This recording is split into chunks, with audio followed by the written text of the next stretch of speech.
First প্লেটলেটটা আমরা দু ধরনের পাচ্ছি, একটা হচ্ছে এইচডিপি, একটা হচ্ছে আরডিপি। এইচডিপি ক্ষেত্রে হচ্ছে যে সিঙ্গেল ডোনার প্লেটলেট, একটা হচ্ছে র্যান্ডম ডোনার প্লেটলেট। এখানে যে হচ্ছে যে কি থাকে এইচডিপির ক্ষেত্রে, এইচডিপির ক্ষেত্রে যেটা থাকে সেটা হচ্ছে 180 থেকে 240 ml পার ইউনিট থাকে। র্যান্ডামের ক্ষেত্রে হচ্ছে 50 থেকে 70 ml পার ইউনিট থাকে। এখানে অ্যান্টিকোয়াগুলেন্ট ইউজ করা হয়, যেটা হচ্ছে প্রিভেন্ট দ্য প্লেটলেট হচ্ছে যে সোডিয়াম সাইট্রেট। এবার হচ্ছে যে কি এখানে যেটা হচ্ছে ম্যাক্সিমাম স্টোরেজ টাইম থাকে সেটা হচ্ছে যে কি 5 থেকে 7 দিন। স্টোরেজ টেম্পারেচার থাকে সেটা হচ্ছে 22 থেকে 24 ডিগ্রি সেলসিয়াস থাকতে পারে। রুম টেম্পারেচার থাকছে। ট্রান্সমিশন টাইম থাকছে 15 থেকে 30 মিনিট। 1 ইউনিট হচ্ছে যে কি আরডিপি হচ্ছে যে কি কত থাকে যে 5,000 থেকে 10,000 mm³ প্লেটলেট কি করে ইনক্রিজ করে।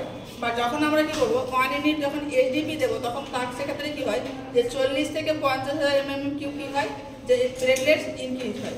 এবার ধরুন যে আরবিসি, আর একটা component RBC red blood cell, সেখানে কি করে অক্সিজেন ক্যারি করে।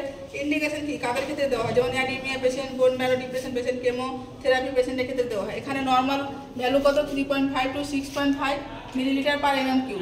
যখন লেস দ্যান 3.5 থাকে তখন তাকে আমরা কি বলছি অ্যানিমিয়া। যখন হচ্ছে 6.5 মিলিলিটার পার mm³ হবে তখন হচ্ছে পলিসাইথেমিয়া। তো 1 ইউনিট আরবিসি সমান হচ্ছে 250 ml। স্টোরেজ টাইম হচ্ছে 35 to 42 days. Storage temperature 1 to 6 degree Celsius এবং ট্রান্সমিশন টাইম হচ্ছে 2 to 4 আওয়ার্স। এবার হচ্ছে এখানে আমরা পেশেন্টের ক্ষেত্রে কী করি যে মোস্ট কমন ইউজ হচ্ছে ক্লিনিক্যাল প্র্যাকটিসে করা হয়, যেটা হচ্ছে যে সিপিডিএ প্রিজার্ভেশনের জন্য। এবার হচ্ছে যে HB of platelet RBC transmission হচ্ছে যে কাদের ক্ষেত্রে কত থাকলে আমরা দেবো। অ্যাডাল্টের ক্ষেত্রে যদি 8 mg পার ডিএলএ থেকে কম থাকে তাহলে, ইনফ্যান্টের ক্ষেত্রে 12 mg পার ডিএলএ থেকে কম থাকলে। এখানে ফ্লোরেট যেটা থাকবে সেটা হচ্ছে যে 85 to হচ্ছে যে কি 100 ml পার আওয়ার, কারণ আমাদেরকে সেটা কী করতে 2 to 4 আওয়ার্সের মধ্যে চালিয়ে শেষ করতে হবে। ফার্স্ট হচ্ছে 15 মিনিট আমরা কী করবো যে স্লো রাখবো রেটটা 1 to 2 ml করে, বা হচ্ছে 10 to 20 ড্রপ পার মিনিট করে আমরা কি রাখবো।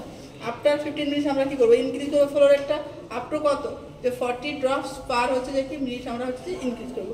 তো আজকে এই পর্যন্ত।